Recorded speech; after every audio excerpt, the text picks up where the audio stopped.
Hi, నమస్కారం.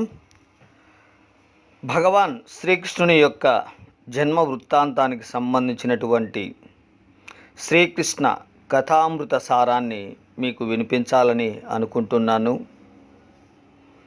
ముందుగా శ్రీకృష్ణుని గురించి ఆయన నామస్మరణ చేసుకుందాం.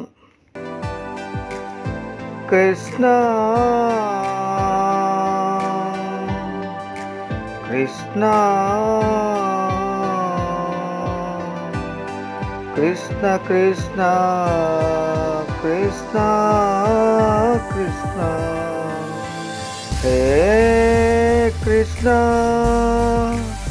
కృష్ణ కృష్ణ హే రక్షమాం కృష్ణ కృష్ణ హరి ఓం కృష్ణ పాహి మాం కృష్ణ హరే కృష్ణ కృష్ణ కృష్ణ హరే హరే హరే హరే ఓ కేశవా ఓ మాధవా కృష్ణ కృష్ణ హరే కృష్ణ కృష్ణ కృష్ణ. కృష్ణ కథలు అనగా శ్రీకృష్ణుని గూర్చిన కథలు. కృష్ణ కథలు రెండు రకములు ఉన్నవి. శ్రీకృష్ణుడు చెప్పినవి, శ్రీకృష్ణుడు గూర్చి చెప్పబడినవి. భగవద్గీతను శ్రీకృష్ణుడు స్వయంగా ఉపదేశించినాడని భగవద్విజ్ఞానము, శ్రీమద్ భాగవతము శ్రీకృష్ణుని దివ్య లీలను గూర్చిన కథలు. రెండును కృష్ణుని యొక్క కథలే. మరి కృష్ణ కథలలో అధిక భాగం భౌతికవాదులను ఎంతగానో ఆకర్షించును. గోపికలతో శ్రీకృష్ణుని లీలలు ఈ భౌతిక ప్రపంచంలోని యువతీ యువకుల ప్రేమ కలాపములను పోలి ఉండును. వాస్తవమునకు మానవ సమాజంలో కనిపించు కామవాంఛలు అసహజములు కావు. కామవాంఛలు దేవాది దేవుల్లోనూ కనిపించును. శ్రీమతి రాధారాణి హ్లాదిని శక్తిగా పిలువబడుతున్నది. కామవాంఛ ఆధారముగా గల ప్రేమ కలాపముల పట్ల కలుగు ఆకర్షణ దేవాది దేవుని ఆది రసముగా పిలువబడుతున్నది. దేవాది దేవుడు శ్రీకృష్ణ భగవానుడు ఆయన ముక్తి జీవులకు ఆనందాన్ని కలిగించును. ఇంకా ముక్తి కొరకు ప్రయత్నించే వారికి కూడా ఆహ్లాదాన్ని కలిగించును. మరి అటువంటి శ్రీకృష్ణుని గురించి వినిన పరీక్షిత్ మహారాజు ఒకరు ఎట్టి జీవిత పరిస్థితుల్లో ఉన్నను కృష్ణ కథ మానవులందరికీ సమానంగా అందరికీ ఆనందాన్ని కలిగించును. ప్రతి ఒక్కరూ దీనిని మిక్కిలి భక్తి శ్రద్ధలతో వినగలరని మనవి చేసుకుంటూ ఉన్నాను. కానీ కేవలం పశువధమే వారు పరస్పరము చంపుకొనివారు కృష్ణ కథల వైపు ఆకర్షించలేరని కూడా పరీక్షిత్ మహారాజు హెచ్చరించను. మరి ఇలాంటి కృష్ణ కథ శ్రవణములలో పరీక్షిత్ మహారాజు ప్రత్యేక శ్రద్ధను కనపరచను. ఎందుకనగా తన పూర్వులు, ముఖ్యముగా తన తాతగారైన అర్జునుడు కురుక్షేత్ర మహాసంగ్రామంలో శ్రీకృష్ణుని సహాయంతో విజయమును సాధించనని అతనికి తెలుసు. మనం ఒక విధంగా ఈ జగత్తును కురుక్షేత్ర సంగ్రామ భూమిగా కూడా భావించవలెను. ఈ సంగ్రామ భూమిలో ప్రతి ఒక్కరూ తమ మనుగడ కొరకై తీవ్ర ఘర్షణ చేయుచున్నారు. అడుగడుగున ప్రమాదములు ఎదురవుతుండును. పరీక్షిత్ మహారాజు తెలిపినట్లుగా కురుక్షేత్ర రణరంగము భయంకరమైన జంతువులతో నిండిన మహాసాగరం. భీష్మ, ద్రోణ, కర్ణులు అనే మహావీరులు ఎందరో గొప్ప యోధులతో కూడినటువంటి వారందరూ కూడా ఇందులోనూ ఆయన తాతగారైన అర్జునునకు పోరాడవలసి వచ్చెను. మహాయోధులందరూ సముద్రంలోని తిమింగలములతో పోల్చబడిరి. తిమింగలము పెద్ద సొరచేపలను మిక్కిలి సులభంగా మింగివేయును. కురుక్షేత్ర రణరంగంలోని మహాయోధులు ఎంతో మంది అర్జునుడిని అత్యంత సులభంగా మింగివేయగలరు. కానీ కేవలం శ్రీకృష్ణుని అనుగ్రహం చేతనే అర్జునుడు వారందరినీ అత్యంత సులభంగా వధించగలిగాను. మరి చిన్ని నీటి గుంటలను ఎవరైనా సులభంగా దాటగలిగినట్లు శ్రీకృష్ణుని అనుగ్రహం చేత కురుక్షేత్ర సంగ్రామ భూమి అను మహాసాగరమును అర్జునుడు అవలీలగా దాటగలిగాడు. పరీక్షిత్ మహారాజు శ్రీకృష్ణుని లీలలను మెచ్చుకుంటూ ఇతర అనేక కారణములను కలవు. శ్రీకృష్ణుని చేత అతని తాతగారు మాత్రమే రక్షింపబడలేదు, అతను కూడా శ్రీకృష్ణుని చేత రక్షింపబడేను. కురుక్షేత్ర సంగ్రామం సమాప్తి చెందు సమయంలో ధృతరాష్ట్రునికి పుత్రులు మనుషులతో పాటు కురువంశం వారు, పాండవ వంశం వారు కూడా యుద్ధంలో మరణించింది. పంచ పాండవులు తప్ప పాండవ పక్షము వారందరూ రణరంగంలో మరణించిరి.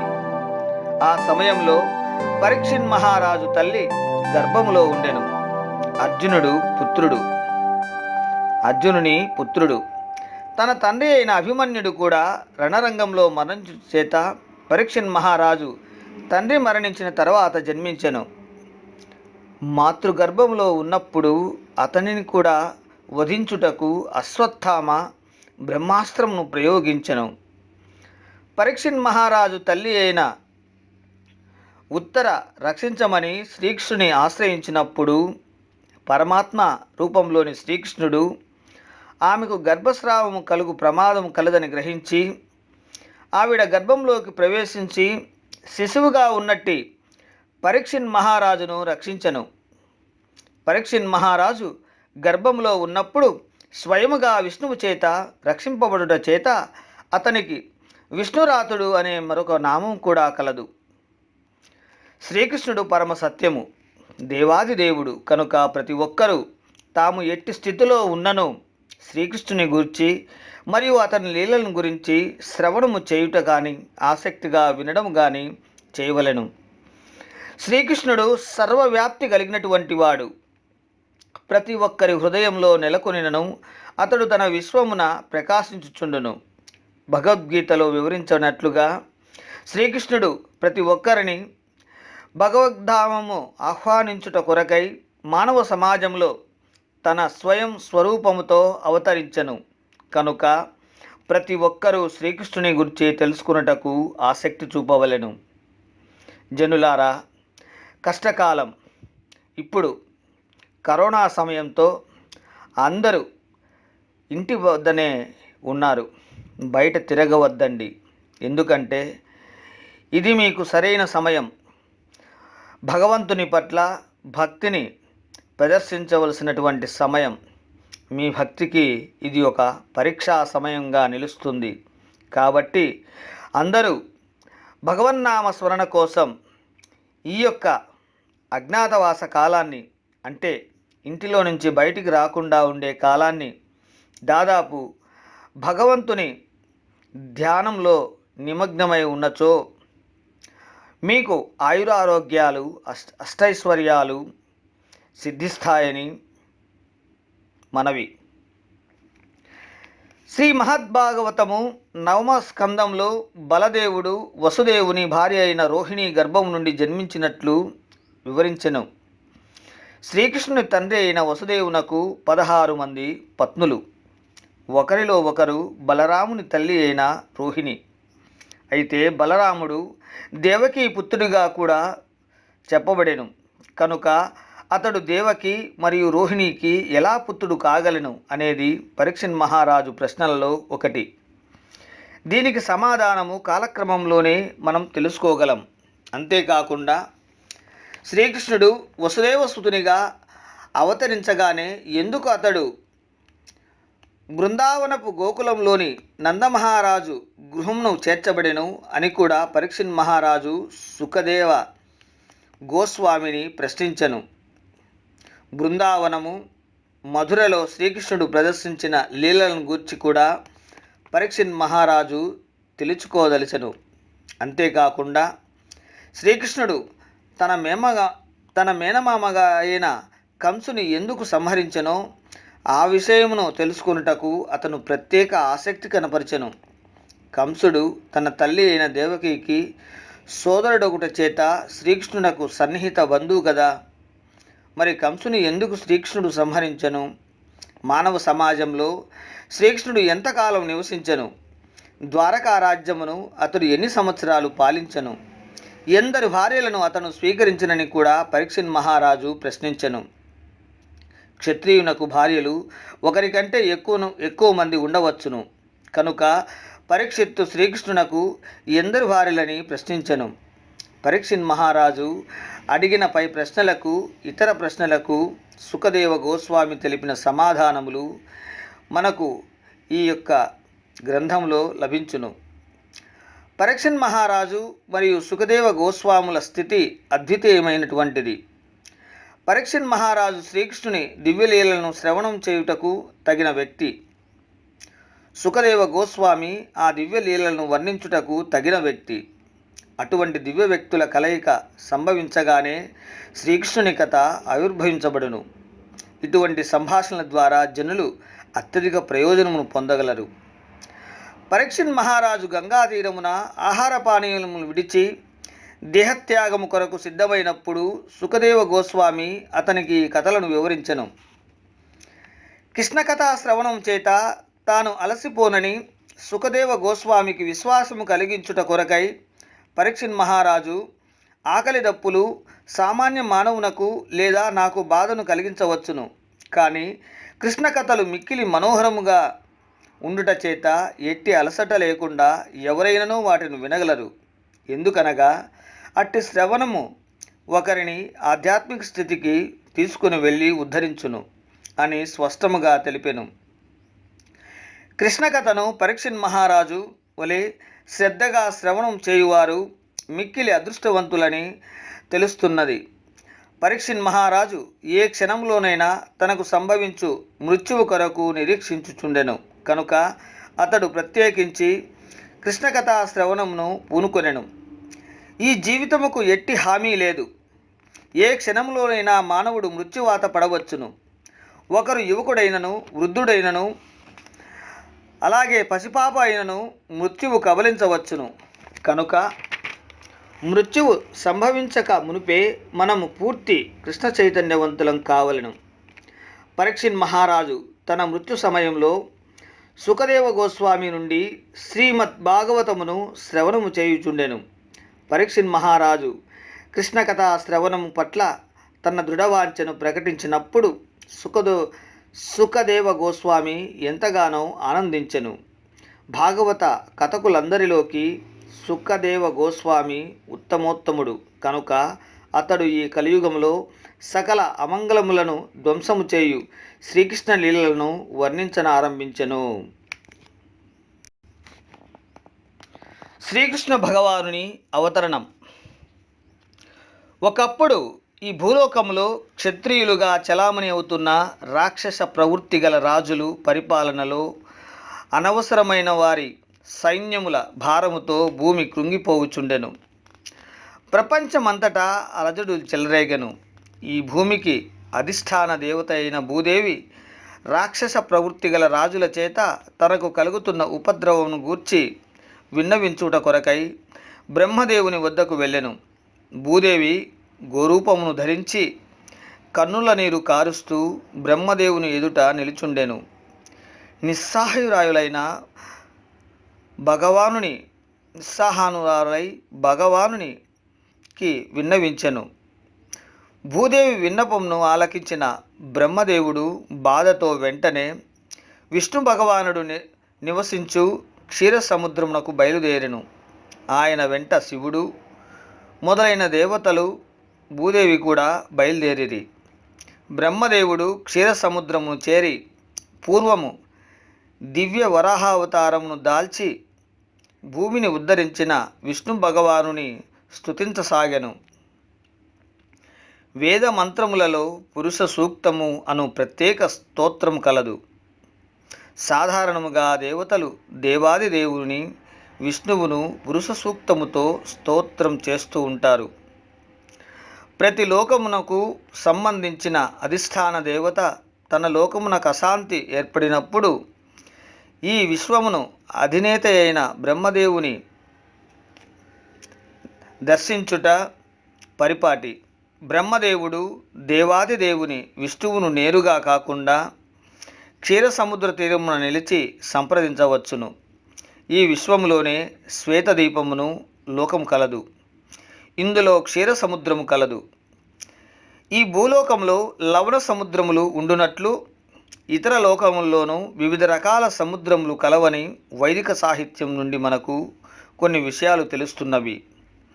ఎక్కడో ఒక లోకమున క్షీర సముద్రము, మరెక్కడో తైల సముద్రము, మరెక్కడనో సురా సముద్రము, అట్లే ఇతర సముద్రములు కూడా కలవు. క్షీరోదక సాయి అయిన విష్ణు భగవానుని ప్రసన్నుని చేసుకొనుటకు దేవతలు చేయు ప్రత్యేక స్తుతి పురుష సూక్తము. క్షీర సముద్రములో అతడు శయనించి ఉండుట చేత అతనికి క్షీరోదక సాయి విష్ణు అనే పేరు కలిగెను. అతడే దేవాది దేవుడు. అతని నుండియే ఈ విశ్వంలోని సర్వావతారములు ఉద్భవమైనవి. దేవతలందరూ పురుష సూక్తముతో దేవాది దేవుని స్తుతించినను ఎట్టి సమాధానము రానందున బ్రహ్మధ్యాన నిమగ్నుడయ్యను. అప్పుడు విష్ణు భగవాను నుండి బ్రహ్మదేవునకు ఒక సందేశము వెళ్ళెను. ఆ సందేశమును బ్రహ్మ దేవతలకు ప్రసారము చేసెను. వైదిక విజ్ఞానమును పొందు విధానమిదే. బ్రహ్మదేవుడు మొదట వైదిక విజ్ఞానమును దేవాది దేవుని నుండి హృదయము ద్వారా పొందెను. శ్రీమద్భాగవతము ఆరంభములో తేనే బ్రహ్మ హృదయ అధికపాయే అనే శ్లోకం ద్వారా తెలుపబడినది. వేదములలోని దివ్యజ్ఞానము బ్రహ్మదేవునకు హృదయము ద్వారా ప్రసారము చేయబడినని అర్థం. ఇక్కడ కూడా ఆ విధముగానే విష్ణు భగవానుడు ప్రసారం చేసిన సందేశమును బ్రహ్మదేవుడు మాత్రమే తెలుసుకోగలిగెను. అతడు దానిని వెంటనే దేవతలకు ప్రసారం చేసెను. ఆ సందేశం ఏమనగా, దేవాది దేవుడు తన సర్వోత్కృష్టమైనటువంటి శక్తులతో కూడి త్వరలో భూలోకమున అవతరించబోతున్నాడట. ఆయన భూలోకంలో దుష్ట శిక్షణ, శిక్షరక్షణ అనే కర్తవ్యములను నిర్వర్తించుటకు జన్మించబోతున్నాడని చెప్పెను. దేవాది దేవుడు అవతరించేలోపు యదువంశంలో దేవతలు వెంటనే జన్మించవలెను. దేవాది దేవులైన శ్రీకృష్ణుడు స్వయముగా వసుదేవుని పుత్రుడై కాలక్రమంలో అవతరించును. ఆయన అవతరించుట పూర్వమే దేవతలు తమ భార్యలతో సహా కర్తవ్య నిర్వహణలో ఆయనకు తోడ్పడుటకై కొరకై భూలోకంలోని వివిధ పవిత్ర కుటుంబములలో వారు జన్మించవలెను. ఇక్కడ ప్రయోగించబడిన పదము తత్ప్రియార్థం. దేవతలు దేవాది దేవుని ప్రీతి కొరకై భూలోకమున జన్మించవలనని అర్థం. మరోలా చెప్పాలంటే దేవాది దేవుని సంతృప్తిపరచుట కొరకై జీవించు జీవులే దేవతలు. శ్రీకృష్ణుని స్వాంశముగా విశ్వములోని లోకములను కోట్ల కొలది పడగలపై మోయు అనంతుడు కూడా శ్రీకృష్ణుని అవతారముకు పూర్వమే భూమిపై అవతరించునని దేవతలకు తెలుపబడెను.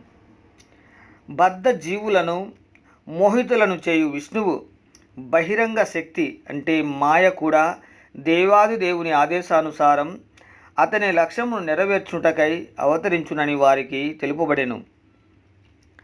ప్రజాపతులందరికీ పిత అయిన బ్రహ్మదేవుడు దేవతలకు మరియు భూదేవునికి కూడా తగిన ఆదేశములను సూచించుచు మధురమైన వాక్కులతో వారిని ఓదార్చి భౌతిక విశ్వంలోని ఉన్నత బ్రహ్మలోకమును అతను బయలుదేరెను. ఆ కాలంలో యదువంశంలో ప్రముఖుడైన సూరసేన మహారాజు మధురాదేశమును సూరసేన మండలమును పరిపాలిస్తుండెను. సూరసేనుని పరిపాలనలో యదువంశ రాజుకు మధుర రాజధానిగా ఉండెను. యదువంశ రాజులు ధర్మనిష్ఠులగుట చేత శ్రీకృష్ణుడు ద్వారకలో వలె మధురలోనూ శాశ్వతముగా నివసించునని ఎరుగుట చేత యదువంశ రాజులు మధురను తమ రాజధానిగా చేసుకునిది. ఒకప్పుడు సూరసేన మహారాజు పుత్రుడైన వసుదేవుడు దేవకిని వివాహమాడి నవవధువులతో కూడిన తన రథముతో రాచనగరమునకు వెలుచుండెను. దేవకి తండ్రి అయిన దేవకుడు తన పుత్రిక పట్ల గొప్ప వాత్సల్యము చేత ఉదారముగా అరణ్యమును ఇచ్చెను. అతడు సంపూర్ణముగా అలంకరించబడిన వందల కొలది రథములను కానుకగా ఇచ్చెను. ఆ సమయంలో ఉగ్రసేనుని పుత్రుడైన కంసుని తండ్రి ఉగ్రసేనుడు మరియు దేవకి తండ్రి దేవకుడు అహకుని పుత్రులైనందున వారు సోదరులు కనుక దేవకి కంసునకు వరుసకు మాత్రమే సోదరి అయినను ఆవిడ సొంత సోదరిగానే తెలుపబడెను. తన సోదరి అయిన దేవకిని సంతోషపరచుట కొరకై వసుదేవుని రథమును స్వయముగా కంసుడే తోలుచుండెను. వైదిక నాగరికత అనుసరించి కన్యకు వివాహం జరిగినప్పుడు ఆవిడ సోదరుడు ఆమెను తన బావగారి గృహమును చేర్చుట సంప్రదాయం. నూతన వధువు పుట్టినింటి వియోగమును భరింపజాలదు కనుక సోదరుడు సోదరి అత్తవారింటి వరకు వెంట వెళ్ళుము. దేవకుడు తన పుత్రిక అయిన దేవకికి ఇచ్చిన కానుకలు ఇవి: స్వర్ణధామములు, అలంకరించబడిన 400 ఏనుగులు, అలంకరించబడిన 15,000 అశ్వములు, అలంకరించబడిన 1800 రథములు. దేవకుడు తన పుత్రిక వెంట 200 మంది అందమైన దాసీకన్యలను కూడా పంపెను. భారతదేశంలో నేటికిని ఆచరణలో గల క్షత్రియ వివాహ పద్ధతిలో వివాహితుడైన క్షత్రియ వరుని వెంట నవవధువుతో పాటు ఆమె చెలికెత్తలు కూడా కొంతమంది రాజుగారి అంతఃపురమునకు వెళ్ళుదురు. ఇట్లు రాణి వెంట వెళ్ళువారు దాసీజనముగా వ్యవహరించబడినను వాస్తవునకు వారు రాణిగారి సఖీజనముగా భావించవలెను. ఈ ఆచారము అనాదిగా అనగా 5,000 సంవత్సరముల క్రితం శ్రీకృష్ణుని అవతరణం పూర్వం నుండి ఆచరణలో కలదు. కనుక వసుదేవుడు తన భార్యతో పాటు ఇంకనూ 200 మంది సౌందర్యవంతులను కూడా తన ప్రసాదమునకు కొనిపోయిను. వధూవరులు రథములో వెడుతున్నట్టి ఆ శుభ సమయమును సూచించుటకు వివిధ రకాల సంగీత వాద్యములు ప్రయోగించబడెను. శంఖములు, శృంగములు, మృదంగములు, డక్కలు మ్రోగుచుండగా అదొక వాద్య సంగీత సమ్మేళనముగా ఉండెను. అందరూ ఆనందంగా తరలి వెళుచుండెరి. కంసుడు రథము తోలుచుండెను. ఆ సమయంలో హఠాత్తుగా ఆకాశం నుండి ఆశ్చర్యకరమైన ఒక అశరీరవాణి వినిపించెను. ప్రత్యేకించి కంసుని సంబోధిస్తూ ఆ వాక్కు ఇలా పలికెను: కంసా, నీవు ఎంతటి అవివేకివి! నీవు నీ సోదరి, నీ బావ ప్రయాణిస్తున్నట్టి రథమును తోలుచున్నావు, కానీ నీ సోదరి అష్టమ గర్భములో జన్మించు శిశువు నిన్ను చంపునని నీకు తెలియదు. కంసుడు భోజవంశమునకు చెందిన ఉగ్రసేనుని పుత్రుడు. అతడు భోజవంశ రాజులందరిలోనూ ఘోర రాక్షస ప్రవృత్తి కలవాడని ప్రతీతి. ఆకాశం నుండి వెలువడిన భవిష్యవాణిని వినిన వెంటనే కంసుడు దేవకీదేవి వెంట్రుకలను పట్టుకొని ఖడ్గముతో వధించుటకు సిద్ధపడెను. సిగ్గుమాలిన క్రూరుడైన కంసుని ప్రవర్తనకు వసుదేవుడు ఆశ్చర్యపోయెను. అతడిని శాంతపరచుటకు వాక్చాతుర్యముతో కూడిన సహేతుకమైన ఈ వాక్యములను వసుదేవుడు పలికెను: ప్రియమైన బావ కంస, నీవు భోజవంశంలో ప్రఖ్యాతిగాంచిన రాజువు. నీవు మహాయోధుడవని, పరాక్రమశాలివని ప్రజలు ఎలుగుదురు. అటువంటి నీకు వివాహ శుభ సమయంలో సొంత సోదరి అయిన స్త్రీని వధించుటకు సిద్ధపడుతుందువా? ఆగ్రహము ఎట్లు కలిగినది? మరణమును గూర్చి నీవెందుకు భయపడవలెను? మరణము పుట్టుకతోనే పుట్టినది. నీవు జన్మించిన నాటి నుండియే మరణించుటకు ఆరంభించితివి. ఇప్పుడు నీకు 25 సంవత్సరాలనుకుందాం. అనగా నీవు ఇదివరకే 25 సంవత్సరములు మరణించినావని అర్థం. ప్రతి నిమిషము, ప్రతి క్షణము నీవు మరణిస్తున్నావు. కనుక నీవెందుకు మృత్యువును గూర్చి అంతగా భయపడుతున్నావు? మృత్యువును తప్పించలేము. నీవు నేడు లేక 100 సంవత్సరాల తర్వాత అయినను మరణించవచ్చును. కనుక నీవెందుకు అంతగా భయపడవలెను? వాస్తవమునకు మృత్యువు అనగా ప్రస్తుత శరీర వినాశనం. ప్రస్తుత దేహము తన కార్యకలాపాలను విడిచి పంచభూతములలో కలిసిపోగానే దేహములలోని జీవి తన ప్రస్తుత కర్మఫలములను అనుసరించి మరొక దేహమును స్వీకరించును. అది వీధిలో నడుచువాడు ఒక అడుగు ముందుకు వేసి ఆ అడుగు భూమిపై స్థిరముగా ఉన్నదని విశ్వసించినప్పుడే రెండవ అడుగును వేసినట్లుగా ఉండును. ఈ విధంగా ఒకదాని తర్వాత మరొకటిగా దేహములు మారుచుండును. ఆత్మ వివిధ దేహములలోకి ప్రవేశించును. గొంగలి పురుగు ఒక రెమ్మ నుండి మరొక రెమ్మకు ఎంత జాగ్రత్తగా దాటునో చూడుము. ఆ విధముగానే తర్వాతి దేహము ఉన్నత ప్రామాణికముల చేత నిర్ణయించబడిన వెంటనే జీవుడు తన దేహమును మార్చుకొనగలడు. జీవుడు ఈ భౌతిక ప్రపంచంలో బద్ధుడై ఉన్నంతకాలము ఒకదాని తరువాత మరొకటి భౌతిక దేహములను అంగీకరించక తప్పదు. ప్రకృతి నియమాలు అతనికి ఈ జీవిత కర్మల మరియు కర్మఫలములను అనుసరించి మరొక ప్రత్యేక దేహమును అందించును. వాస్తవమునకు ఈ దేహము మనమెల్లప్పుడూ స్వప్నములలో దర్శించు దేహములలో ఒకదాని వంటిది. నిద్రించినప్పుడు చూచు స్వప్నములలో మనము మన మనోకల్పనలను అనుసరించి అనేక దేహములను సృష్టించుకుంటాం. బంగారమును మనం చూసి ఉంటాం, అట్లే ఒక పర్వతమును చూసి ఉంటాం. ఈ రెండు భావముల కలయికతో మనం స్వప్నంలో స్వర్ణ పర్వతమును చూస్తుంటాం. ఒక్కసారి మన దేహము ఆకాశంలో ఎగురుతున్నట్టుగా స్వప్నమును చూస్తుంటాం. అప్పుడు మన ప్రస్తుత దేహమును మనం పూర్తిగా విస్మరిస్తాం. అట్లే ఈ దేహములు కూడా మారుచున్నవి. మీరు ఒక దేహంలో ఉన్నప్పుడు పూర్వపు దేహమును విస్మరిస్తారు. స్వప్నంలో అనేక నూతన దేహములకు సంబంధం కలుగవచ్చును, కానీ మేల్కొనిన వెంటనే మనం వాటినన్నింటినీ విస్మరిస్తాం, అంటే మరిచిపోతాం.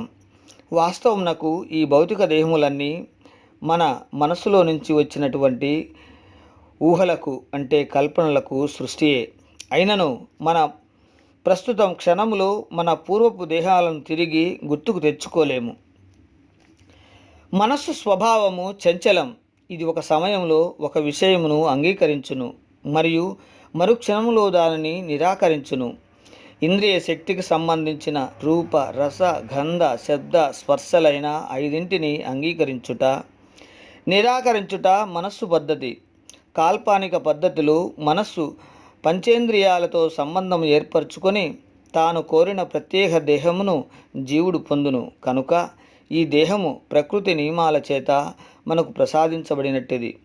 జీవుడు ఈ దేహమును అంగీకరించి దేహ నిర్మాణమును అనుసరించి సుఖ దుఃఖముల కొరకు భౌతిక ప్రపంచమునకు తిరిగి వచ్చును. ప్రత్యేక దేహము చేతనే పూర్వజన్మ నుండి సంక్రమించిన మన మనోవాసనలను అనుసరించి మనం సుఖించుట లేక దుఃఖించుట జరుగును. వాస్తవమునకు మరణము సమయంలో గల మన మానసిక స్థితిని అనుసరించి మనకు ప్రత్యేకమైన నూతన దేహము కల్పించబడును. ప్రకాశవంతమైన సూర్యచంద్రాది గ్రహములు లేక నక్షత్రములు జలాశయములలో, తైలాశయములలో, కృతాశయములలో ప్రతిబింబిస్తున్నవి. నీటి కదలికల చేత ప్రతిబింబము కదులుచున్నట్లుగా గోచరించును. కదులుతున్న నీటిపై కనిపించు చంద్రుని ప్రతిబింబం కూడా కదులుతున్నట్లుగా కనిపించును, కానీ వాస్తవమునకు చంద్రుడు కదులుటలేదు. ఆ విధముగానే మనోసంకల్పం చేత జీవుడు విభిన్న దేహాలను పొందుతుండును, కానీ వాస్తవమునకు అతనికి ఆ దేహంతో ఎట్టి సంబంధము లేదు. అయితే మాయా ప్రభావ మోహితుడైన జీవుడు భ్రమతో తాను ఒక ప్రత్యేక దేహమును సంబంధించిన వాడినని భావించును. ఇదే బద్ధ జీవిత విధానం. ప్రస్తుతం ఒక జీవుడు మానవ దేహంలో కలడని భావిద్దాం. తాను మానవ సంఘంలో గల ప్రత్యేక దేశంలో ఒక ప్రత్యేక ప్రదేశమునకు చెందిన వాడినని అనుకోండి. ఆ విధంగా అతను దానితో గుర్తించుకొన్నను. తాను కోరుకోనని మరొక దేహమునకు కొరకై తనను తాను అనవసరముగా సిద్ధం చేసుకొనును. అట్టి వాంఛలు మనస్సు కల్పించుకున్న బంధముల చేత వివిధ రకాల దేహములను పొందుట కారణములగుచున్నవి. భౌతిక ప్రకృతి ప్రభావము ఎంతటిదనగా జీవుడు ఏ దేహమును పొందినను దానితో అతడు తృప్తి చెంది మిక్కిలి సంతోషముతో తనను దానితో గుర్తించుకొనుచు, కనుక నీవు నీ దేహమును మరియు మనసుల ఆదేశములను అధీనుడవు కావద్దని ప్రార్థించుచున్నాను అని అన్నాడు. నవవధు అయిన తన సోదరి పట్ల ఈర్ష చెందవద్దని కంసుని వసుదేవుడు ఆ విధంగా ప్రార్థించెను. ఎవరునూ ఇతరుల పట్ల ఈర్ష చెందరాదు. ఎందుకనగా ఈర్ష్య ఇహలోకంలోనూ మరియు మరణాంతరము కూడా మనల్ని దండించుచు యమధర్మరాజు సమక్షంలోనూ భయముకు కారణమవుతుండును. దేవకి నీ సోదరి అని పలుకుతూ దేవకి పక్షము కూడా వసుదేవుడు కంసుని ఇట్లు అర్థించెను. సోదరుని గావున సోదరిని గాని తన సంతానములే రక్షింపవలెను. ఏమైనను పరిస్థితి చాలా సున్నితమైనది. వివాహ శుభ సమయం కనుక నీవు దేవకిని వధించినచో నీ గొప్ప కీర్తికి భంగము వాటిల్లును అని వసుదేవుడు విన్నవించెను. వసుదేవుడు సదుపదేశముతోనూ తత్వ వివేచనముతోనూ కంసుని సమాధానపరచుటకు ప్రయత్నించెను. కానీ కంసుడు రాక్షస గుణ సంపర్కము చేత సులభముగా సమాధాన పడువాడు కాదు. అతడు అత్యున్నత రాజవంశంలో జన్మించినను తన రాక్షస గుణము చేత నిరంతరముగా రాక్షసుడుగానే ప్రవర్తించుచుండెను. రాక్షసుడు సదుపదేశములతో లక్ష్యపెట్టడు. అతడు దృఢసంకల్పి అయిన దొంగ వంటివాడు. దొంగకు ఎంతటి నీతిని బోధించినను ప్రయోజనం ఉండదు. ఆ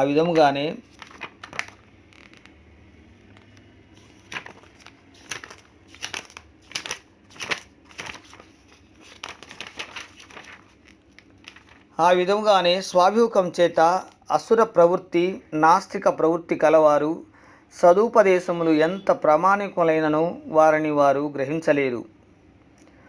సురాసురుల నడుమ గల భేదమిదే.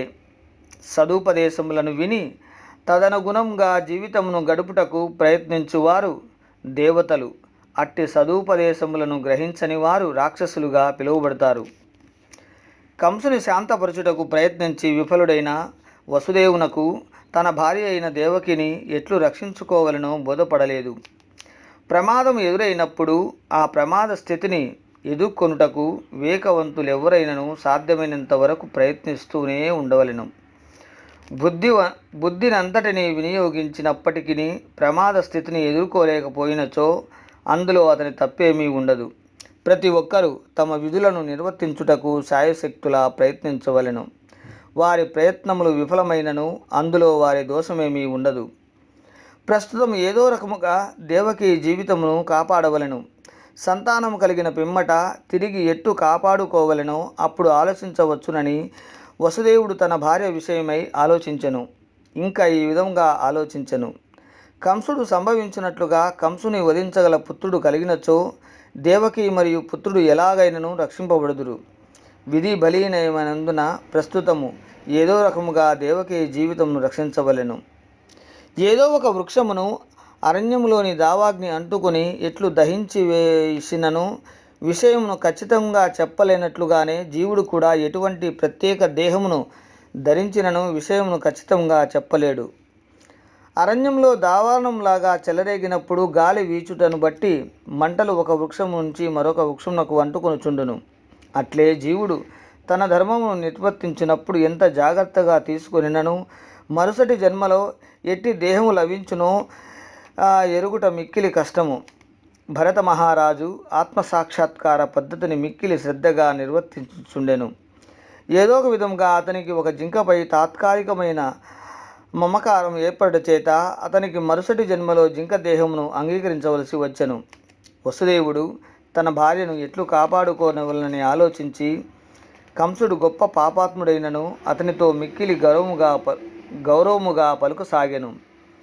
కొన్ని పరిస్థితులలో వసుదేవుని వంటి మహాశీలవంతునికి కూడా కంసుని వంటి మహా క్రూరాత్ముని స్తుతించవలసి వచ్చును. వ్యవహార కుశలత విధానము అనగా ఇదే. వసుదేవుడు అంతరంగంలో గొప్ప దుఃఖమును అనుభవించుచున్నాడు. బాహ్యముగా చిరునవ్వును ప్రదర్శించెను. కంసుడు మహాక్రూరుడు, నిర్లజ్ఞాన పరుడైనందున అతడిని వసుదేవునకు అట్లు సంబోధించవలసి వచ్చెను. వసుదేవుడు కంసునితో ఇట్లనెను: ప్రియమైన బావా, నీ సోదరు నుండి నీకు ఎట్టి ప్రమాదము ఏర్పడదని దయచేసి విశ్వసించుము. నీవు ఆకాశం నుండి వెలువడిన భవిష్యవాణిని వినుట చేత ఏదో ప్రమాదము ఏర్పడునని భావిస్తున్నావు. ఆ కలుగబోవు ప్రమాదము నీ సోదరి పుత్రుల నుండి కదా. వారిప్పుడు లేరు. మున్ముందు పుత్రులు కలగవచ్చును, కలగకపోవచ్చును, ఎవరికి తెలియను. అట్లు ఆలోచించినచో ప్రస్తుతం నీవు సురక్షితుడవు. నీ సోదరు నుండి నీకు ఎట్టి ప్రమాదము లేదు. ఆమెకు పుత్రులు కలిగినప్పుడు నీవు సముచితముగా నిర్ణయం తీసుకోవచ్చును. వారిని నీవు సమర్పింతునని వాగ్దానం చేయుచున్నాను. కంసునకు వసుదేవుడు చేసిన వాగ్దానపు విలువ తెలుసును. వసుదేవుని వాదన అతనికి విశ్వాసమును కలిగించెను. తాత్కాలికముగా సోదరిని వధించుటమనే పాపకర్మను మానుకొనెను. వసుదేవుడు సంతోషించి కంసుని నిర్ణయమును ప్రశంసించి తిరిగి అతడు తన గృహమునకు వెళ్ళెను. కాలక్రమంలో దేవకి వసుదేవులు 8 మంది మగ శిశువులు, 1 ఆడవ శిశువుకు జన్మనిచ్చిరి.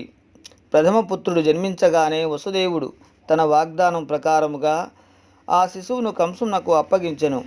ఆ విధముగా వసుదేవుడు తన వాగ్దానం నిలబెట్టుకొనుట చేత అతడు మహోన్నతుడుగాను కీర్తివంతుడుగాను గొప్పగా స్తుతించబడెను. అప్పుడే జన్మించిన శిశువును కంసునకు అప్పగించుట అతనికి మిక్కిలి దుఃఖమును కలిగించినను కంసుడు మాత్రం శిశువును సంతోషముగా స్వీకరించెను. వసుదేవుని సదాచారము అతను హృదయములో కొద్దిగా జాలి కలిగెను. ఈ సన్నివేశము మిక్కిలి ఆదర్శనీయమైనటువంటిది. వసుదేవుని వంటి మహాత్మునకు తన విధి నిర్వహణలో బాధాకరమైనదేదీ ఉండదు. వసుదేవుని వంటి జ్ఞానవంతుడు తన విధులను నిస్సంకోచముగా నిర్వర్తించును. మరొక వైపు కంసుని వంటి రాక్షసుడు ఎన్నడూ ఘోర కార్యములను చేయుటకు సంకోచింపడు. జ్ఞానవంతులు అనుకూల పరిస్థితుల కొరకు ఎదురు చూడకుండా తమ విధులను తాము నిర్వర్తిస్తారని, దుష్టుడైన కంసుని వంటి వారు ఎట్టి పాపకార్యములైనను చేయగలరని, భక్తుడు దేవాది దేవుని ప్రీతి కొరకై దేనినైనను త్యాగము చేయుటకు సిద్ధపడగలరని తెలుపబడెను. కంసుడు వసుదేవుని చర్యకు సంతోషించెను. వసుదేవుడు తన వాగ్దానమును నిలబెట్టుకొనినందున ఆశ్చర్యపడుతూ అతడి నడవడికలకు సంతోషించి ఇట్లు పలికెను. ప్రియమైన వసుదేవా, నీవు ఈ శిశువుకు నాకు అర్పించనవసరం లేదు. ఈ శిశువు ద్వారా నాకు ఎట్టి అపాయము లేదు. నీవు దేవకికి జన్మించు అష్టమ సంతానం నన్ను చంపునని వింటిని కనుక నేను ఈ శిశువును అనవసరముగా ఎందుకు తీసుకోవలెను? నీవు ఈ శిశువును తీసుకువెళ్ళుము. వసుదేవుడు తన ప్రథమ శిశువుతో తన గృహమును తిరిగి మరలుతూ కంసుని ప్రవర్తనకు సంతోషించినను కంసుని నిగ్రహము లేనివాడని ఎరిగినందున అతడిని విశ్వసించలేకపోయెను. నాస్తిక వ్యక్తి తన మాటకు కట్టుబడి ఉండడు. ఇంద్రియ నిగ్రహం లేని వ్యక్తి దృఢ నిశ్చయమును కలిగి ఉండడు. రాజకీయ నాయకునిలో గాని స్త్రీలో గాని విశ్వాసమును ఉంచకుము అని చాణక్య పండితుడు తెలిపెను. ఇంద్రియ నిగ్రహం లేని వ్యక్తులు ఎన్నటికిని విశ్వాసపాత్రులు కాలేరు. వారిని విశ్వసించకూడదు అంటే నమ్మకూడదు. ఆ సమయంలో నారద మహర్షి కంసుని వద్దకు వెళ్ళెను. వసుదేవుని ప్రవర్తనకు సంతోషించి వసుదేవుని ప్రథమ శిశువుడు కంసుడు దయతో తిరిగి ఇచ్చేస్తుండెనని అతనికి తెలిసినది. శ్రీకృష్ణుని అవతారము సాధ్యమైనంత వేగముగా జరుగునట్లు చేయవలనని నారదుడు ఆరాటంతో ఉండెను. బృందావనంలో నందమహారాజు వంటి వ్యక్తులు, గోపాలురు, వారి భార్యలు, గోపికలు, మరోవైపు యదుకులంలో వృష్టి వంశంలో జన్మించిన వసుదేవుడు, సురసేనుడు, అతని బంధువులు, మిత్రులు, హితులందరూ వాస్తవునకు దేవతలని నారదుడు కంసునకు తెలిపెను. కంసుడు, అతని మిత్రులు, హితులందరూ రాక్షసులు. ఎల్లప్పుడూ దేవతలకు రాక్షసులకు భయము. మరి ఈ విధముగా దేవతలు వివిధ కుటుంబములలో జన్మించుటను గూర్చి నారదుని నుండి తెలుసుకొనిన కంసుడు వెంటనే అప్రమత్తుడయ్యెను. దేవతలు ఇదివరకే జన్మించినందున విష్ణువు త్వరలోనే తప్పక అవతరించునని అతడు గ్రహించెను. కనుక అతడు వెంటనే తన బావ అయిన వసుదేవుని మరియు సోదరి అయిన దేవకిని బంధించి కారాగారమున పడవేశెను. ఇనుప సంకెళ్లతో బంధించబడిన వసుదేవునకు దేవకికి కారాగారంలోని ప్రతి సంవత్సరము ఒక మగ శిశువు జన్మించసాగెను. ప్రతి శిశువును విష్ణువు అవతారమేనని తలచి కంసుడు వరుసగా వారందరినీ ఒకరి తరువాత ఒకరిని వధించెను. అతడు ప్రత్యేకించి అష్టమ గర్భము గూర్చి భయపడుచుండెను. కానీ నారదుడు ఆగమనము పిమ్మట ఏ శిశువైనను శ్రీకృష్ణుడే కావచ్చుననే నిర్ణయమునకు వచ్చెను. కనుక దేవకి వసుదేవులకు జన్మించిన ప్రతి ఒక్క శిశువును వధించుటయే ఉత్తమమని అతడు భావించెను. కంసుని చర్యలను అర్థం చేసుకొనుట కష్టమేమీ కాదు. రాజకీయ వంశీయులు తమ ఇచ్ఛాపూర్తి కొరకు తండ్రిని, సోదరును లేక కుటుంబం అంతటిని, మిత్రులను హత్య చేసిన సంఘటనలు ప్రపంచ చరిత్రలో అనేకం కలవు. రాక్షసుడు అత్యాశతో కూడిన రాజాజ్ఞతో తన క్రూర వాంఛల పరిపూర్తి కొరకై ఎవరినైనను వధించగలడు. కనుక ఈ విషయంలో ఆశ్చర్యపడవలసిన అవసరం లేదు. నారదుని అనుగ్రహంతో కంసునకు తన పూర్వజన్మ జ్ఞానం కలిగెను. అతడు పూర్వజన్మలో కాలనేమి అను రాక్షసుడని, విష్ణువు చేత వధించబడినని ఎరిగెను. అతడు భోజవంశంలో జన్మించుట చేత యదువంశంతో బద్ధ శత్రుత్వమును పెట్టుకొనెను.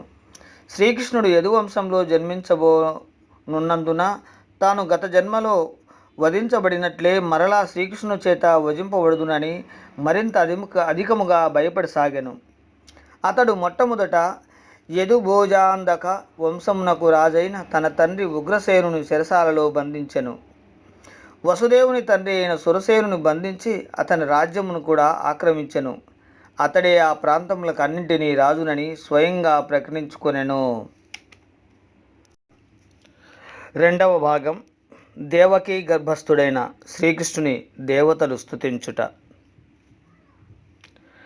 కంసుడు యదుభోజాంధక వంశముల వారి రాజ్యములను ఆక్రమించుకొనుటయే కాకుండా ఇతర రాక్షస రాజులైన ప్రలంబ, బక, చానూర, తృణావర్త, అఘాసుర, ముష్టిక, అరిష్ట, ద్వివిధ, కేసి, ధేనుకులతోనూ పూతనలతోనూ ఒప్పందములను కుదుర్చుకొనెను.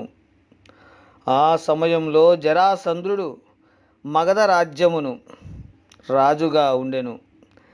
తన రాజనీతి చతురతతో జరాసంధుని రక్షణలో ఆనాటి కాలంలో కంసుడు అత్యంత శక్తివంతమైన రాజ్యమును ఏర్పాటు చేసుకొనెను. తాను మరింత అధికముగా బలవంతుడయ్యేందుకు బాణాసుర, భౌమాసురుల వంటి ఇతర రాజులతో సంబంధములను ఏర్పరచుకొనెను. పిమ్మట అతడు శ్రీకృష్ణుడు అవతరించబోవు యదువంశముల పట్ల మిక్కిలి ద్వేషభావముతో ప్రవర్తించసాగెను. కంసుని చేత బాధితులైన యదుభోజాంధక వంశరాజులు కురు, పాంచాల, కేకాయ, సాల్వ, విదర్భ, నిషధ, విదేహ, కోశలాది వివిధ రాజ్యములలో తలదాచుకునిరి. కంసుడు యదుభోజాంధక రాజ్యముల సఖ్యతను భగ్నము చేసెను. ఆనాడు భరతవర్షము అనే విస్తృత విశాల భూభాగంలో అతడు తన స్థితిని స్థిరపరచుకొనెను. కంసుడు వరుసగా దేవకీ వసుదేవుల 6 పుత్రులను వధించినప్పుడు అతని బంధుమిత్రులు అతడిని అట్టి పాపకృత్యములను మానుకోమని వేడుకొనిరి. ఏమైనను వారందరూ కంసునికి ఆరాధకులుగా మారిరి. దేవకీదేవి 7వసారి గర్భం ధరించినప్పుడు శ్రీకృష్ణుని స్వాంశరూపమైన అనంతుడు ఆమె గర్భమున అవతరించెను. దేవకీకి అమితానందము, దుఃఖము కూడా కలిగెను. విష్ణువు తన గర్భములో కలడని తెలిసి ఆవిడ సంతోషించెను. కానీ శిశువు పుట్టగానే కంసుడు వధించునని తెలుసుకొని దుఃఖించెను. ఆ సమయంలో కంసుని దౌర్జన్యముల వలన భయగ్రస్తులైన యాదవులపై దయతో దేవాదిదేవుడైన శ్రీకృష్ణుడు తన స్వరూప శక్తి అయిన యోగమాయను భూమిపై అవతరించమని ఆదేశించెను. శ్రీకృష్ణుడు విశ్వమంతటికిని ప్రభువు అయినను యదువంశములకు ప్రత్యేకించి ప్రభువు. యోగమాయ దేవాదిదేవుని ప్రధాన స్వరూప శక్తి. దేవాదిదేవుడు అనేక శక్తులను కలిగి ఉండునని వేదములలో చెప్పబడినది. పరాస్య శక్తిర్వ్య విహైవా శ్రూయతే. ఆ వివిధ శక్తులు అంతరంగముగాను బహిరంగముగాను పనిచేయుచున్నవి. ఈ శక్తులకన్నింటినీ యోగమాయ ప్రధాన అధికారిణి. నిరంతరము అందమైన గోవులతో అలంకరించబడి కలకలలాడుతూ బృందావనములోని వజ్రభూమిలో జన్మించమని శ్రీకృష్ణుడు యోగమాయను ఆజ్ఞాపించెను. వసుదేవుని భార్యలలో ఒకరైన రోహిణి కంసునకు భయపడి యశోదా నందమహారాజుల గృహప్రసాదములలో తలదాల్చుకొనెను. రోహిణి మాత్రమే కాకుండా కంసుని దుష్కృత్యములను భయపడి పలువురు యదువంశీయులు దేశమంతటా చెల్లా చెదురై నివసించసాగిరి. వారిలో కొందరు కొండ గుహలలో కూడా తలదాచుకునిరి. దేవాది దేవుడు యోగమాయతో ఈ విధముగా పలికెను. దేవకి వసుదేవులు కంసుని నిర్బంధంలో ఉండిరి. ప్రస్తుతము నా స్వసాంస రూపమైన శేషుడు దేవకీదేవి గర్భములో కలడు.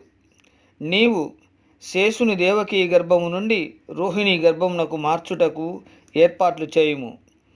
ఈ ఏర్పాట్ల అనంతరము నేను నా సంపూర్ణ శక్తులతో దేవకీదేవి గర్భంలోకి ప్రవేశించి స్వయంగా దేవకీ వసుదేవుల పుత్రుడుగా అవతరింతును. నీవు బృందావనములో నందయ యశోదలకు పుత్రికగా జన్మించవలెను. నీవు నా సోదరునిగా జన్మింతువు. నీవు భౌతిక కోరికలను వెంటనే నెరవేర్చుకునుట చేత ప్రపంచంలోని జనులందరూ అన్ని రకాల అమూల్యమైన కానుకలతోనూ ధూపదీప పుష్పఫల నైవేద్యములతోనూ నిన్ను పూజింతురు. భౌతిక పరిపూర్ణత్వము కొరకు జనులు దుర్గా, భద్రకాళి, విజయ, వైష్ణవి, కుముద, చండిక, కృష్ణ, మాధవి, కన్యక, మాయా, నారాయణి, ఈశాని, శారద, అంబిక అను పేర్లు గల వివిధ రూపములలో నిన్ను పూజింతురు. పరమశక్తివంతుడైన శ్రీకృష్ణుడు మరియు పరమ శక్తి అయినటువంటి యోగమాయ కలిసి సోదర సోదరీమణులుగా అవతరించిరి. శక్తిమంతునకు శక్తికి నడుమ స్పష్టమైన భేదము లేకున్నను శక్తి ఎల్లప్పుడూ శక్తివంతునకు పరమతంత్రమైనట్టిదే. భౌతికవాదులు శక్తిని ఆరాధిస్తారు, ఆధ్యాత్మికవాదులు శక్తిని ఆరాధిస్తారు, శక్తివంతుని ఆరాధిస్తారు. శ్రీకృష్ణుడు పరమ శక్తిమంతుడు. ఈ భౌతిక ప్రపంచంలో దుర్గ పరమశక్తి. వాస్తవమునకు వైదిక సంస్కృతిని పాటించువారు శక్తిమంతుని మరియు శక్తిని ఆరాధిస్తారు. విష్ణు ఆలయములు, దేవి ఆలయములు లక్షల కొలది కలవు. కొన్నిసార్లు వారి ఇరువురును ఏకకాలంలో ఆరాధింపబడుతుంటారు. శక్తిని, దుర్గను లేక శ్రీకృష్ణుని బహిరంగ శక్తిని ఆరాధించువారు అన్ని రకాల భౌతిక విజయములను అత్యంత సులభముగా సాధించగలుగుతారు. దేవకీదేవి గర్భములో తన స్వాంశరూపమైన అనంతశేషుడు బలవంతముగా రోహిణి గర్భమునకు ఆకర్షింపబడట చేత సంకర్షణకుడుగా విఖ్యాతుడగునని సకల ఆధ్యాత్మిక శక్తులకు నిదానముగా లేక బల దీని ద్వారా అత్యున్నత జీవితానందమును పొందగలుగుట రమణగా కూడా పిలువబడునని శ్రీకృష్ణుడు యోగమాయకు తెలిపెను. కనుక భగవానుని స్వాంశరూపమైన శేషుడు అవతరించినప్పుడు సంకర్షకునిగా లేక బలరాముడిగా వ్యవహరించబడును. ఉపనిషత్తులలో నాయ మాత్మా బలహీనేన లభ్య అని చెప్పబడినది.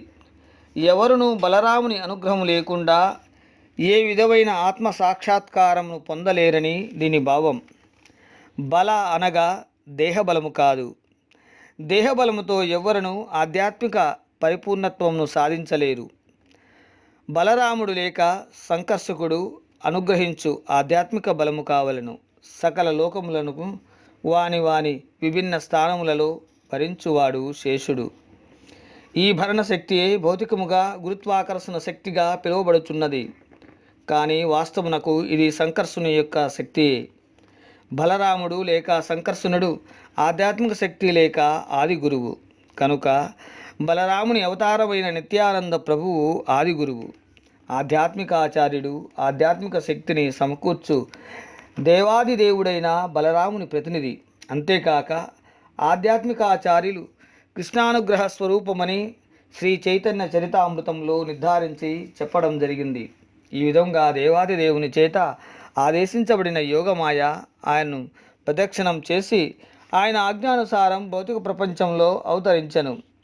సర్వశక్తివంతుడైన దేవాది దేవుని సర్వశక్తి మంతురాలైన యోగమాయను శేషుని దేవకీ గర్భం నుండి రోహిణి గర్భమునకు మార్చినప్పుడు దేవకి మరియు రోహిణి యోగమాయా ప్రభావంతో ఉండురి. యోగమాయను యోగనిద్ర అని కూడా పిలుస్తూ ఉంటారు. ఇట్లు జరిగినప్పుడు దేవకి సమస్త గర్భము విచ్ఛిన్నమైనదని జనులు భావించిరి. ఈ విధముగా బలరాముడు దేవకి పుత్రుడైనను రోహిణి పుత్రునిగా జన్మించినట్లుగా ఆమె గర్భమును మార్చబడెను. ఈ ఏర్పాటు జరిగిన పిమ్మట శుద్ధ భక్తులకు రక్షించుటకు ఎల్లప్పుడూ సంసిద్ధముగా ఉండు దేవాది దేవుడైన శ్రీకృష్ణుడు సృష్టికి అంతటికి ప్రభువుగా తన సంపూర్ణ శక్తులతో వసుదేవుని హృదయంలోకి ప్రవేశించెను. శ్రీకృష్ణుడు మొట్టమొదట వసుదేవుని పవిత్ర హృదయములో నెలకొని తర్వాత దేవకి హృదయంలోకి పంపబడెను. మనము ఈ సందర్భంలో గ్రహించవలను. ఆయన దేవకీ గర్భంన వసుదేవుని వీర్యము ద్వారా ప్రవేశించబడలేదు. దేవాది దేవుడు తన అనూహ్యమైన శక్తి ద్వారా ఏ విధముగానైనను అవతరించగలడు. ఆయనకు సాధారణ పద్ధతిలో స్త్రీ గర్భాశయములు వీర నిక్షేపం చేత జన్మించిన అవసరం లేదు. దేవాది దేవుని తన హృదయములో నిలుపుకొనిన వసుదేవుడు సామాన్య జనులు భరించలేనంత ఉజ్వలముగా ప్రకాశిస్తున్న సూర్యుని వలె తోచెను. వసుదేవుని నిష్కల్మషమైన హృదయములో నెలకొనిన భగవానుని స్వరూపము శ్రీకృష్ణుని మూల స్వరూపము కంటే ఏ విధముగానూ భిన్నము కాదు. శ్రీకృష్ణుని స్వరూపము ఎక్కడైనను ముఖ్యముగా హృదయంలో గోచరించమగుట ధామం అంటారు. ధామము అనేది శ్రీకృష్ణుని రూపమే కాకుండా అతని నామ గుణ సాధన సంపత్తులకు కూడా సూచించును. అవన్నీ ఆయనతో పాటే ఏకకాలమున కలుగును. ఈ విధంగా దేవాది దేవుని శాశ్వత రూపం సంపూర్ణ శక్తులతో మహావసుదేవుని హృదయం నుండి దేవకీదేవి హృదయమును పంపబడెను. అస్తమించు సూర్యుని కిరణములు తూర్పున ఉదయిస్తున్న పున్నమి చంద్రుని సంక్రమించినట్లుగా తోచెను. దేవాది దేవుడైన శ్రీకృష్ణుడు సామాన్య జీవుని పరిస్థితులకు అతీతుడుగా వసుదేవుని దేహం నుండి దేవకీదేవి దేహంలోకి ప్రవేశించెను. శ్రీకృష్ణుడు అక్కడ ఉన్నప్పుడు ఆయన స్వాంశావతారము అయిన నారాయణుడు, నృసింహుడు, వరహావతారం వంటి అవతారములు కూడా ఆయనలోనే ఉండునని వారు భౌతిక ప్రపంచ స్థితులకు అతీతులని గ్రహించవలెను. ఈ విధంగా దేవకీదేవి అద్వితీయుడు, సకల సృష్టి కారకుడైన దేవాతి దేవునకు దామమయ్యను. దేవకీదేవి పరమ సత్యమునకు ఆవాసమైనను కంసుని భవనంలో ఉండుట చేత నివురుగప్పిన నిప్పు వలె నిరూపమానమైనటువంటి విద్య వలె కనిపించెను. కుండలో లేక కుప్పలో ఉన్నట్టు నిప్పు కాంతి కిరణములను అంతంగా ప్రసరించలేదు. ఆ విధంగానే సాధారణముగా జనులను వినియోగపడకుండా దురుపయోగపైన జ్ఞానమును అంతగా హర్షించకుము. కనుక దేవకి వసుదేవుని అంతఃపురంలోని శరచాల గోడల నడుమ ఉన్నందున భగవానుని తన గర్భములో ధరించుట చేత కలిగిన ఆవిడ దివ్య సౌందర్యమును ఎవరు గుర్తించలేకపోయిరి. కానీ కంసుడు తన సోదరి అయిన దేవకి దివ్య సౌందర్యమును గుర్తించెను. వెంటనే అతడు దేవాది దేవుడు ఆవిడ గర్భంలో ఉన్నాడనే నిర్ధారణకు వచ్చెను. ఆవిడ మునిపెన్నడును అంతటి అద్భుత సౌందర్యంతో కనిపించలేదు.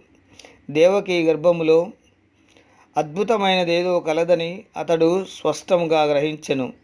అట్లు కంసుడు కలత చెందెను. దేవాతి దేవుడు భవిష్యత్తులో తనను వధించుట కొరకై అతడిప్పుడు భూలోకమునకు దిగి వచ్చినని నిర్ధారించుకొనెను. కంసుడు ఇట్లు భావించసాగెను. దేవకిని ఏమి చేయవలెను? ఆవిడ గర్భములోని విష్ణువు లేక శ్రీకృష్ణుడు నిస్సందేహంగా కలడు. శ్రీకృష్ణుడు దేవతల కార్యమును నిర్వర్తించుటకు ఖచ్చితముగా వచ్చి ఉండును. నేను ఆమెను వెంటనే వధించినను ఆయన కర్తవ్యం విఫలం కాదు. విష్ణువు ఉద్దేశములను ఎవరు విఫలము చేయలేరని కంసుడు స్పష్టముగా ఎరిగెను. భగవత్ నియమాలను తప్పించుకోలేమని విషయమును వివేకము కలవారైనను గ్రహింపగలరు. రాక్షసులు ఎన్ని ఆటంకములను కలిగించినను దేవాది దేవుని ఉద్దేశము తప్పక నెరవేరును. కంసుడు ఇంకను ఇట్లు భావించెను. ఈ క్షణములో నేను దేవకిని వధించినచో విష్ణువు తన పరమ సంకల్పమును తీవ్రతం చేయును. ఇప్పుడే దేవకీ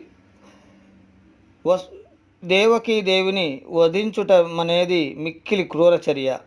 ఎంతటి అసంబద్ధ పరిస్థితుల్లోనూ ఎవడనూ తన పేరు ప్రఖ్యాతులను నాశనం చేసుకొనడు. నేనిప్పుడు దేవకిని వధించినచో నా కీర్తి కలంకితమగును. దేవకి అబల మరియు నా ఆధీనంలో ఉన్నది, అందులోనూ గర్భిణి. ఆమెను వధించినచో నా కీర్తి, నా పుణ్యఫలం, నా ఆయుస్సు వెంటనే క్షీణించును. అతడు ఇంకను ఇట్లు భావించెను, క్రూరాత్ముడు జీవించినను అతడు మృతితో సమానుడని. క్రూరాత్ములను ఎవ్వరూ జీవితకాలంలో ప్రేమించరు, అంతేకాకుండా మరణించిన పిమ్మట శపింతురు. అతని దేహమే తానను దేహాత్మ బుద్ధిని కలిగి ఉండుట చేత గాంధార నరకంలోకి తోయబడును. కంసుడు దేవకిని వధించుట చేత కలిగే సాధక బాధములన్నింటినీ గూర్చి విధంగా ఆలోచింపసాగెను. చివరకు కంసుడు దేవకిని వెంటనే వధించరాదని, నిరోధించవలనని ఆలోచించెను. సరే కొరకు వేచి ఉండవలనని. అతడు అది వరకు దేవకీదేవికి జన్మించిన ఇతర సంతాన శిశువులను వధించినట్లే ఆ శిశువును కూడా వధించాలన్న నిర్ణయంతో శిశువుకు కొత్త కొరకై ఓర్పుతో నిరీక్షించసాగెను. ఈ విధంగా దేవాదిదేవుని పట్ల ద్వేష సముద్రములో మునిగిన కంసుడు కూర్చున్నప్పుడు, నడుచుచున్నప్పుడు, నిద్రించున్నప్పుడు, భుజించున్నప్పుడు, పనిచేయుచున్నప్పుడు ఎల్లప్పుడూ శ్రీకృష్ణుని గూర్చి, విష్ణువుని గూర్చి చింతించసాగెను. అతని మనస్సు దేవాదిదేవుని పైననే విశేషముగా లీనమైనందున అతను పరోక్షముగా శ్రీకృష్ణుడినే, విష్ణువునే తన చుట్టూ చూడగలుగుతుండెను. అతని మనస్సు విష్ణు చింతనంలో నిమగ్నమైనను దురదృష్టవశాత్తు శ్రీకృష్ణుని శత్రువుగా భావించట చేత అతడు భక్తుడుగా పరిగణించబడుచుండెను. మహాభక్తుని మనస్థితి నిరంతరం శ్రీకృష్ణునిలో నిమగ్నమై ఉండును. భగవంతుడు దేవాదిదేవుని గూర్చి అనుకూలముగా స్మరించవలెను, అంతేకాని ప్రతికూలముగా కాదు. శ్రీకృష్ణునకు అనుకూలముగా చింతించుట కృష్ణ చైతన్యము, ప్రతికూలముగా చింతించుట కృష్ణ చైతన్యము కాదు. మరి ఆ సమయంలో బ్రహ్మదేవుడు, పరమశివుడు, నారదాది మహర్షులు అనేక దేవతలతో కూడి అదృశ్యముగా కంసుని భవనంలో ప్రత్యక్షమైరి. భక్తులకు ప్రీతికరములైన వారి కోరికలను తీర్చడి ప్రత్యేక సూక్తులతో దేవాదిదేవుని స్తుతించసాగిరి. వారి సూక్తులలోని తొలి వాక్యములలో దేవాదిదేవుడు తన వాగ్దానమును కట్టుబడినని అభినందించిరి. భగవద్గీతలో చెప్పబడినట్లు దుష్ట శిక్షణకు శ్రీకృష్ణుడు ఈ భౌతిక ప్రపంచంలో అవతరించును. ఇది అతని వాగ్దానం. అట్టి వాగ్దానమును నిలుపుకొనుట కొరకై భగవంతుడు దేవకీదేవి గర్భమున జన్మించినని దేవతలు సంతోషించిరి. దేవతలు అతడిని సత్యం పరం లేదా పరమ సత్యంగా వర్ణించిరి. ప్రతి ఒక్కరూ సత్యమును అన్వేషించుచుంటారు. అది తాత్విక జీవన మార్గం. శ్రీకృష్ణుడు పరమ సత్యమని దేవతలు తెలుపుచున్నారు. పరిపూర్ణ కృష్ణ చైతన్యవంతుడైన పరమ సత్యమును సాధించును శ్రీకృష్ణుడే పరమ సత్యం. ఎందుకనగా అలౌకిక సత్యము విరుద్ధము. త్రికాలములలోనూ ఆయన ఎల్లప్పుడూ సత్యము. అది భూత, వర్తమాన మరియు భవిష్యత్ కాలములను విభజింపబడుచున్నది. శ్రీకృష్ణుడు సర్వదా మాత, వర్తమాన, భవిష్యత్తులలో సత్యము. భౌతిక ప్రపంచంలో కాలపురుషుడు భూత, వర్తమాన, భవిష్యత్తులో ప్రతి వస్తువును నియంత్రించుచున్నాడు. శ్రీకృష్ణుడు సృష్టికి పూర్వం కలదు. సృష్టి జరిగిన పిమ్మట సృష్టి అంతటా నెలకొని ఉండును. సృష్టి లయను చెందిన పిమ్మట కూడా శ్రీకృష్ణుడు నిలిచి ఉండును. కనుక సర్వవ్యవస్థలలో ఆయనకే పరమ సత్యం. ఈ భౌతిక ప్రపంచంలో ఏదైనాను సత్యము ఉన్నదో అది పరమ పవిత్రమైన శ్రీకృష్ణుని నోటి నుండి వ్యక్తమగును. భౌతిక ప్రపంచంలో ఏదైనాను సంపద ఉన్నచో దానికి కారణం శ్రీకృష్ణుడే. ఈ భౌతిక ప్రపంచంలో ఏదైనాను కీర్తి పొందినచో ఆ కీర్తికి కారణం ఆయనే. ఈ భౌతిక ప్రపంచంలో వివేకం విద్యలో ఉన్నదే. ఆ వివేకం విషయమును విద్యకు కారణము శ్రీకృష్ణుడే. కనుక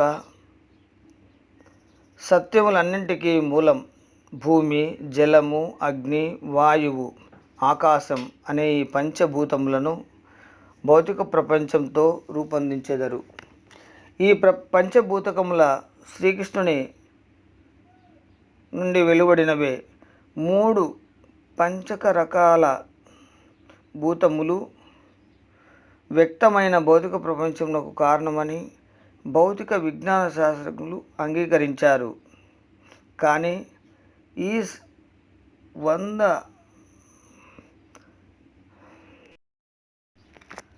భౌతిక సృష్టిని పరిశీలించి దేవాదిదేవుని స్వరూపముకు శ్రీకృష్ణునకు దేవతలు తమ గౌరవపూర్వకంగా స్తుతించసాగిరి. ఈ భౌతిక సృష్టి ఎట్టిది? ఇది ఒక వృక్షము వంటిది. వృక్షము నేలపై ఉండును. ఈ విధముగానే భౌతిక ప్రపంచము అను వృక్షము భౌతిక ప్రకృతి అను పీఠముపై ఉండును. ఈ భౌతిక ప్రపంచమును వృక్షముతో పోల్చుచుందురు. ఎందుకనగా వృక్షము కాలక్రమంలో చివరకు నరికి వేయబడును. కనుకనే వృక్షము అనగా చివరకు నరికి వేయబడు వస్తువు అనే అర్థం. కనుక భౌతిక ప్రపంచం అను వృక్షము పరమ సత్యముగా అంగీకరించబడదు. భౌతిక సృష్టిపై కాల ప్రభావం ఉండును. కానీ శ్రీకృష్ణుని దేహము శాశ్వతము. ఆయన భౌతిక సృష్టికి పూర్వం కలడు. భౌతిక సృష్టి కొనసాగునప్పుడు కలడు. ఈ భౌతిక సృష్టి లయము నొందిన పిమ్మట కూడా శాశ్వతముగా ఉండును. కనుక శ్రీకృష్ణుడిని పరమ సత్యముగా అంగీకరించవలెను. విష్ణువు సత్వగుణమును, బ్రహ్మ రజోగుణమును, పరమశివుడు తమో గుణమును నిర్వహిస్తూ ఉంటారు. దేవతలు ఈ విధంగా స్తుతించసాగిరి. దేవాతి దేవుడైన శ్రీకృష్ణుడు ఇప్పుడు భౌతిక ప్రపంచ పాలన కొరకై భూలోకమున అవతరిస్తున్నాడు. వాస్తవముకు పరమ కారణం ఒక్కటే. భౌతిక ప్రపంచపు త్రిగుణముల చేత భ్రమకు గురైన అజ్ఞానులు భౌతిక ప్రపంచ సృష్టికి వివిధ కారణములు గలవని భావిస్తారు. కానీ వివేకవంతులు శ్రీకృష్ణుడు ఒక్కడే కారణమని గ్రహిస్తారు. బ్రహ్మ సంహితలో తెలుపబడినట్లు ఈశ్వరః పరమః కృష్ణః సర్వకారణ కారణం అని దేవాది దేవుడైన శ్రీకృష్ణుడిని సర్వకారణములకు కారణము అని, సృష్టిని చేయు అధికారమును పొందిన దేవాతి దేవునిగా ప్రతినిధిగా బ్రహ్మదేవుడు శ్రీకృష్ణుని విస్తరణ విషయమై విష్ణువు స్థితికారకుడు, పరమశివుడు లయకారకుడు.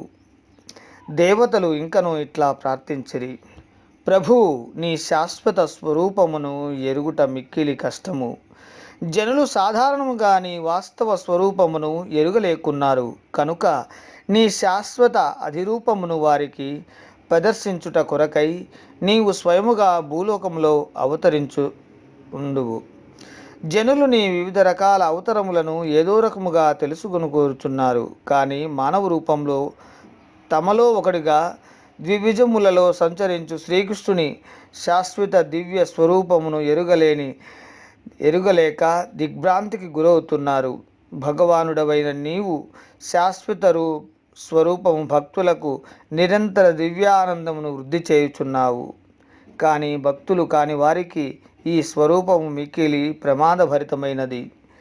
భగవద్గీతలో తెలుపబడినట్లు పరిత్రాణాయ సాధూనాం, శ్రీకృష్ణుడు సాధువులకు మాత్రమే సంతోషమును కలిగించునని తెలుపబడినది. కానీ ఇది రాక్షసులకు మిక్కిలి ప్రమాదకరం. రాక్షసులను సంహరించుటకు శ్రీకృష్ణుడు అవతరించును. కనుక ఆయన ఏకకాలమున భక్తులకు ఆనందకరంగా ఉండగలడు. ఓ కమలాక్ష, శుద్ధ సత్వమును నీవు మూలస్థానము. మునులు అనేకులు కేవలం నీ పాదపద్మములనే ధ్యానించి లేక సమాధిలో నీ స్మరణలో మునిగి భౌతిక ప్రకృతి సృష్టించిన అజ్ఞానమును మహాసముద్రమును సులభముగా గోపాద మంద చిన్నదిగా మార్చివేసిరి. దేవాది దేవుని పాదకమలములను ధ్యానించుటయి ధ్యాన లక్షణం. భగవానుని పాదకమలములను ధ్యానించుట చేతనే మహాయోగులు భౌతిక సంసారమనడి మహాసాగరము సులభముగా దాటగలుగుతున్నారు. ఓ తేజోమూర్తి, నీ పాదపద్మములు అనే దివ్య నౌక సహాయముతో అజ్ఞాన సముద్రమును దాటిన మహాయోగులు ఆ దివ్య నౌకను తమ వెంట తీసుకుపోలేదు. అది ఇంకను ఆ తీరంలోనే ఉండెను. ఎవరైనను ఆ నావలో నదిని దాటినప్పుడు నావ కూడా వారితో పాటు నది అవతలి గట్టుకు చేరును. ఒకరు అలా గట్టుకు చేరుకునినప్పుడు వారిని అవతలి గట్టుకు చేరవేసిన ఆ నావ యువతలి గట్టున గలవారిని ఇంకను ఎలా లభ్యమగును? ఈ చిక్కు ప్రశ్నకు సమాధానము చెప్పుటకే దేవతలు తమ ప్రార్థనలో భగవానుని పాదపద్మములనే నావను వారు తీసుకు వెళ్ళలేమని తెలుపుతున్నారు. ఇటు ఇటు తల్లి గట్టున గల భక్తులు భౌతిక ప్రకృతి చేత ఏర్పడిన అవిద్యా సాగరమును ఇంకను దాటగలరు. ఎందుకనగా శుద్ధ భక్తులు దానిని దాటుటకు నావను తమ వెంట తీసుకువెళ్ళరు. వారు నావ వద్దకు వెళ్ళగానే భౌతిక అవిద్యాసాగరం ఘోషాస్పదమంత చిన్నదిగా మారిపోవును. కనుక భక్తులు దానిని దాటుటకు నావను ఆవలి గట్టుకు తీసుకువెళ్ళనవసరం లేదు. వారు ఒక్క అంగతో దానిని వెంటనే దాటగలరు. మహాత్ములు బద్ధజీవుల పట్ల దయను కలిగిన వారగుట చేత నావ ఇంకను అక్కడే ఉండెను. ఎవరైనను నిరంతరము భగవానుని పాదపద్మములను ధ్యానించి సంసారమును మహాసాగరముగా దాటవచ్చును. ప్రభు, నీవు వివిధ అవతారములలో అవతరించినప్పుడు వివిధ పరిస్థితులకు అనుగుణముగా వివిధ నామ రూపములను గ్రహింతువు. నీవు జగన్మోహనాకారుడవు కనుక నీకు శ్రీకృష్ణుడు అనే నామము కలిగెను. నీవు దివ్య సుందర విగ్రహుడవు కనుక శ్యామసుందరుడిగా పిలువబడుచున్నావు. శ్యామమనగా నల్లనివాడు అయినను నీవు సహస్ర మన్మధుల కంటెను సుందరుడవని చెప్పబడుతుందురు. కోటి కమనీయ విశేష శోభం. నీవు నీలమేఘ సదృశ్య వర్ణముతో అవతరించినను సంపూర్ణ దివ్య స్వరూపడుట చేత నీ సౌందర్యము మన్మధుని సుకుమార దేహము కంటెను అనేక రెట్లు ఆకర్షణీయమైనది. కొన్నిసార్లు నీవు గిరిధాదారిగా పిలువబడుతుంటావు. ఎందుకనగా నీవు గోవర్ధన పర్వతం నెత్తితివి. నీవు నందమహారాజుకు దేవకీ వసుదేవులకు పుత్రుడవై జన్మించినందున కొన్నిసార్లు నందనందనుడని, వసుదేవుడని, దేవకీనందుడని పిలువబడుదురు. నిరాకారముగా నిన్ను భౌతిక దృష్టితో పరిశీలించుట చేత నీ నామ రూపములు ప్రత్యేక గుణకర్మల చేత చెప్పబడినవని భావిస్తారు.